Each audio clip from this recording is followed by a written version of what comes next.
नमस्कार, आप देख रहे हैं आज तक अभी तक न्यूज। आइए डालते हैं एक नजर आज की खबर पर भी। संवैधानिक अधिकारों का हवाला देते हुए सौंपा गया ज्ञापन, कानून के कुछ प्रावधानों पर जताई चिंता। जांजगीर चांपा छत्तीसगढ़ से बड़ी खबर सामने आई है, जहां चांपा मसीही समाज संगठन ने छत्तीसगढ़ धर्मांतरण विधेयक 2026 को लेकर विरोध जताया। संगठन की ओर से राज्यपाल के नाम एक संवैधानिक ज्ञापन सौंपा गया, जिसमें इस विधेयक को वापस लेने या पुनर्विचार के लिए भेजने की मांग की गई। संगठन का कहना है कि प्रस्तावित विधेयक के कुछ प्रावधान नागरिकों की धार्मिक स्वतंत्रता, निजता और अंतरात्मा की आजादी जैसे मौलिक अधिकारों को प्रभावित कर सकते हैं। ज्ञापन में अभी कहा गया कि धर्म परिवर्तन से पहले जिला मजिस्ट्रेट को सूचना देने और सार्वजनिक घोषणा जैसे प्रावधान व्यक्तिगत स्वतंत्रता में हस्तक्षेप कर सकते हैं। मसीही समाज ने यह भी स्पष्ट किया है कि वे जबरन या प्रलोभन देकर धर्म परिवर्तन के खिलाफ है, लेकिन कानून के कुछ प्रावधान अत्यधिक कठोर और अस्पष्ट है, जिससे आम नागरिकों पर अनावश्यक दबाव बन सकता है। ज्ञापन में सर्वोच्च न्यायालय के फैसलों का हवाला देते हुए कहा गया कि संविधान हर नागरिक को अपनी आस्था चुनने, मानने और प्रचार करने का अधिकार देता, साथ ही राइट टू प्राइवेसी को भी एक मौलिक अधिकार बताया गया। संगठन ने आशंका जताई है कि इस विधेयक के कारण समाज में अविश्वास और तनाव बढ़ सकता है, जो सामाजिक समरसता के लिए ठीक नहीं है। मांगे क्या है? विधेयक को वापस लिया जाए या पुनर्विचार के लिए भेजा जाए। सभी धार्मिक और सामाजिक संगठनों से व्यापक चर्चा की जाए, ऐसे प्रावधान हटाए जाएं जो मौलिक अधिकारों को प्रभावित करते हैं। समापन, चांपा मसीही समाज ने उम्मीद जताई है कि राज्यपाल इस मुद्दे पर संवेदनशीलता और संविधान के मूल्यों को ध्यान में रखते हुए उचित निर्णय लेंगे। रैली के विषय में और अपना जो कहा जाए जिस विरोध के लिए आए हैं, जिस विरोध के विषय में बात कर रहे हैं, उनके विषय में अपना नाम संक्षिप्त रूप में बताएं और इस रैली के विषय में थोड़ा बताएं। जी, मेरा नाम पास्टर अरुण राठौर है। Janjgir Champa churches welfare society का मैं उपाध्यक्ष हूँ। आज हम सब मसीह समाज एकजुट होकर के इस जिसे हम काला कानून कह रहे हैं, धर्म स्वतंत्रता अधिनियम 2026, इसका विरोध करने के लिए आए हैं। विरोध करने का कारण यह है क्योंकि इसमें कुछ ऐसी कंडिकाएं हैं जो सीधे सीधे मसीहों के आस्था पर कुठाराघात करती है, मसीहों की आज़ादी को छीनती है। मेरे पास ये देखिए, इसका धर्म स्वतंत्रता विधेयक का पूरा कॉपी है, जिसको मैं आप लोगों के सामने एक दो कंडिकाओं को रखना चाहता हूँ। क्या कह रहा है ये धर्म, ये जो अधिनियम है, इसमें प्रलोभन का इन्होंने प्रलोभन के बारे में लिखा है। प्रलोभन से अभिप्रेत है अध्याय 1 कंडिका नंबर 2। प्रलोभन से अभिप्रेत है किसी भी रूप में कोई प्रलोभन देना, जिसमें शामिल है नगद या वस्तु के रूप में उपहार या पारितोषण या मौद्रिक या अन्य कोई भौतिक लाभ प्रदान करना, रोजगार, अनुवृत्ति, स्कूल, निःशुल्क शिक्षा, चिकित्सा इत्यादि।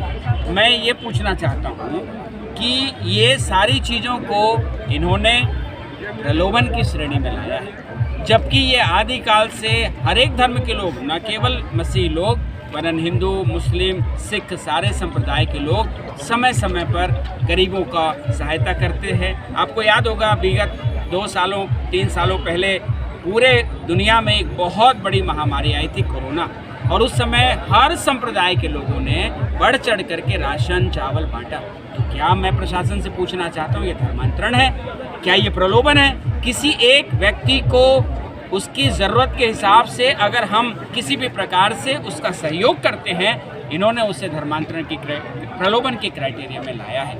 और इसके आगे आप और देखना चाहें तो इसमें ये लिखा हुआ है, इसी के एक कंडिका में यहाँ लिखा हुआ है, जन्म, विवाह और मृत्यु से संबंधित अनुष्ठानों सहित स्थानीय पारंपरिक प्रथाओं का पालन करना बंद कर देना और उसके स्थान पर किसी अन्य धर्म के अनुष्ठानों को अपनाना, ये धर्मांतरण की श्रेणी में इन्होंने लाया है। मैं प्रशासन से ये पूछना चाहता हूँ कि भारत देश का स्वतंत्र नागरिक होने के नाते संविधान मुझे आज़ादी देता है कि मैं कौन सी आस्था को मानूं, कौन से धर्म को मानूं, कौन से रीति और रिवाजों का मैं पालन करूं। ये संविधान सरासर हमारी आस्थाओं पर कुठाराघात है। पूरा मसीह समाज इसका पुरजोर विरोध करता है। हम प्रशासन से कहना चाहते हैं, हम भी भारत के नागरिक हैं, हम भी टैक्स पे करते हैं, हमारा भी समाज में उतना ही भागीदारी है जितना अन्य धर्मों का। बल्कि मैं ये कहना चाहता हूँ कि मसीहों का योगदान समाज में सबसे उत्कृष्ट और सराहनीय रहा है। हमारे स्कूलों में जाइए, एक बेहतरीन शिक्षा मिलेगी।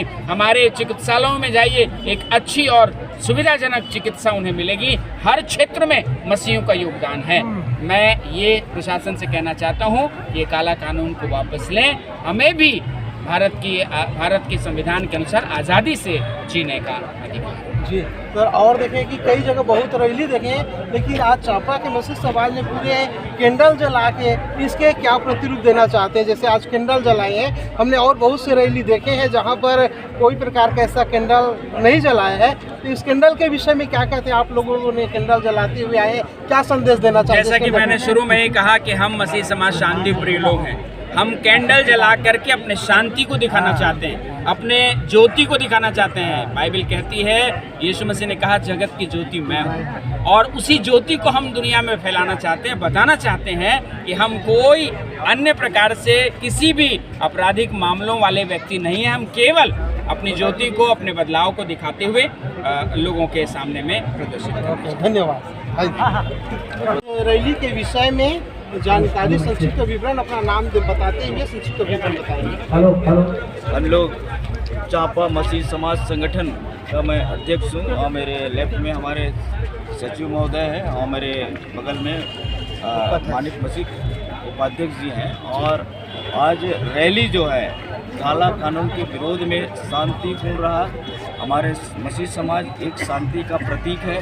हमारे हॉस्पिटल में चले जाइए, चाहे स्कूल में चले जाइए, हम शांति के प्रतीक ही कहा जाता है। पूरे शहरों में हम लोग को एक शांति का दूत के रूप में मानते हैं। सबसे हमारा आना जाना, उठना पड़ना अच्छे व्यवहार से है। आज जितने भी देख रहे हैं हमारे अन्य जाति लोग बड़ा ही दुखित मन से बोल रहे हैं कि भैया आप लोग के प्रति ये ऐसा कानून लग गया है जो सबके लिए, आप ही के लिए नहीं लेकिन हमारे लिए भी एक दुख का विषय है, क्योंकि आपसे हमारा संबंध जो है वो पहले जैसा संबंध नहीं रहा गया। जैसे कि शासन जारी है, शासन तो ये चाह रही है फूट डालो राज करो, हिंदू मुस्लिम सिख ईसाई में आपस में लड़ा रही है, और ये ऐसे ऐसे कानून जो ला रही है ये सब के लिए घातक है।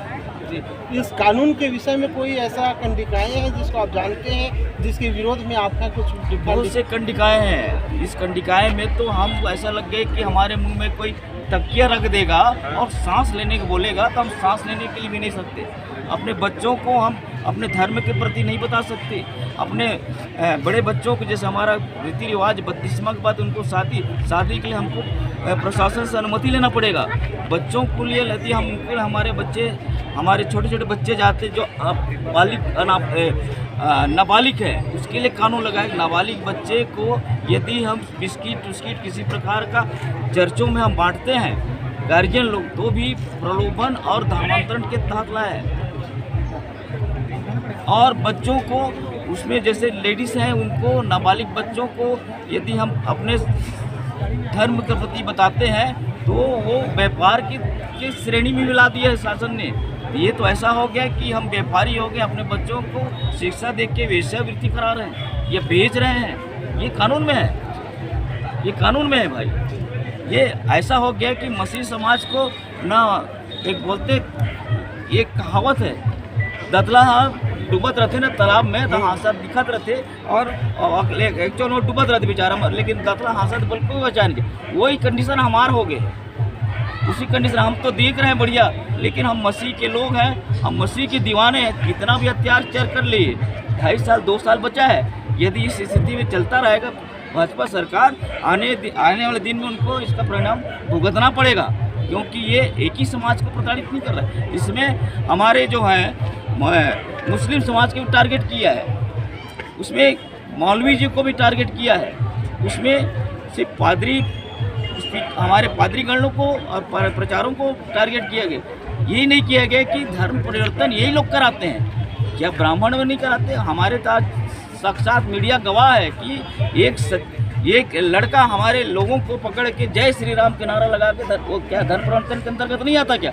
एक भी मसीह समाज के विरुद्ध बता दे 1965 से लेकर आज तक कितने केस रजिस्टर्ड हुए हैं, कितनों को सजा मिली है और कितने लंबित हैं। इससे पहले हमारे आदरणीय माननीय विजय शर्मा जी ने 5 जिलों में इंक्वायरी की 1965 से लेकर अभी तक। एक और बात है, जैसे कि अभी आप लोगों ने विज्ञापन सौंप रहे हैं, आपकी बातों को जब शासन प्रशासन नहीं मानती है और उसमें आपकी पक्ष नहीं सुनी जाती है, तो आगे आप लोग के क्या प्लानिंग है? थोड़ा आगे के बारे में। आगे की बारी यही है कि यदि हमारा प्रशासन, हम तो बाबा साहब के संविधान हमारे बाइबिल, सबसे पहले हमारा बाइबिल है, बाइबिल के अनुसार हम चलते हैं, बाबा साहब का संविधान मानते हैं। यदि उसको हमारे शासन प्रशासन नहीं सुनती है, इससे ज़्यादा उग्र आंदोलन होगा, क्योंकि हम पीछे हटने वाले नहीं हैं, क्योंकि हम तो मसीह के दीवाने हैं। हम पे जितना अत्याचार उतने हम प्रचार करेंगे। ठीक है। अभी तक हमारा रोड क्या कहते, चर्चेज बंद कर, हाउस चर्चेज बंद करें, ये थाना नहीं बंद कर सकते, ये सार्वजनिक जगह है, हॉस्पिटल नहीं बंद कर सकते, कलेक्टर, हम वहाँ जाकर आराधना करेंगे। ठीक है सर, ओके, धन्यवाद बहुत बहुत। देख रहा हूँ कि यहाँ पर काफ़ी मसीह समाज लोग उपस्थित हैं चांपा के, और यहाँ पर बहुत ही भीड़ रैली निकला हुआ है। और हम यहाँ पर देखते हैं कि विज्ञापन समेत हम चांपा थाना प्रभारी लोगों से हम उससे पूछते हैं कि इनके विषय में क्या कहते हैं, इस रैली के विषय में, मसीह समाज के विषय में क्या अपेक्षा करते हैं, इसके बारे में थोड़ा सा आप बताइए। आज मसीह समाज के द्वारा रैली निकाल के एक माननीय राज्यपाल महोदय को एक ज्ञापन दिया गया है, जो कि नया धर्म स्वतंत्र अधिनियम जो बना है उसके संबंध में ज्ञापन दिया गया है। मेरे द्वारा इस ज्ञापन को एसडीएम साहब और कलेक्टर साहब के माध्यम से राज्यपाल की ओर प्रेषित किया जाएगा। सर, एक बात और मैं बोलना चाहूँगा कि हमारे चांपा शहर में मसीहों पर बहुत सारा सताव, कई चर्चों में तोड़फोड़, रजिस्टर्ड चर्च में जाके हंगामा करते हैं, तो इनमें चाहते हैं कि मसीह समाज की सुरक्षा हो, आप लोग उसके विषय में क्या बोलेंगे? नहीं, ऐसा घटनाएं जैसे जानकारी अभी तक तो नहीं है, लेकिन जब भी इनके द्वारा सूचना दी जाती है, पुलिस तत्काल घटनास्थल पर पहुंचती है और जो सबको मदद होती है हमारे द्वारा किया जाता है, और इस प्रकार की अगर घटना होती है तो संबंध में कार्रवाई की जाती है। जी सर, एक यहाँ पर आईपीसी चर्च है और पास्टर दिनेश प्रसाद है। एक बार वहाँ पर हमला हुआ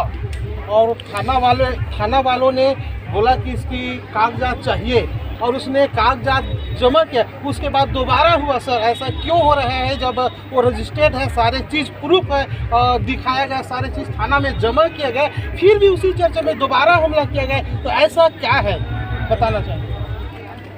जो वो बता रहे हैं उनके द्वारा कागजात प्रस्तुत किया गया था, जिसकी जांच एक्चुअली वो राजस्व वाला मामला है, और राजस्व का मामला है तो उसको राजस्व के जो तहसीलदार साहब हैं उनको दिखाया गया है। दोबारा मेरे हिसाब से ऐसा नहीं हुआ है, ऐसा मेरी जानकारी में ऐसा नहीं है कि दोबारा वहाँ पे हमला वाली कोई संबंध वाली कोई बात नहीं हुई है। नहीं, दोबारा गए थे चर्च में, दोबारा गए, ऐसी कोई संज्ञान मेरे ख्याल में नहीं है कि संज्ञान दोबारा ऐसा कुछ हुआ है, ना इनके द्वारा, जो चर्च वालों के द्वारा कोई ऐसा कंप्लेंट मेरे पास आया है। जी जी, चलिए जी, धन्यवाद।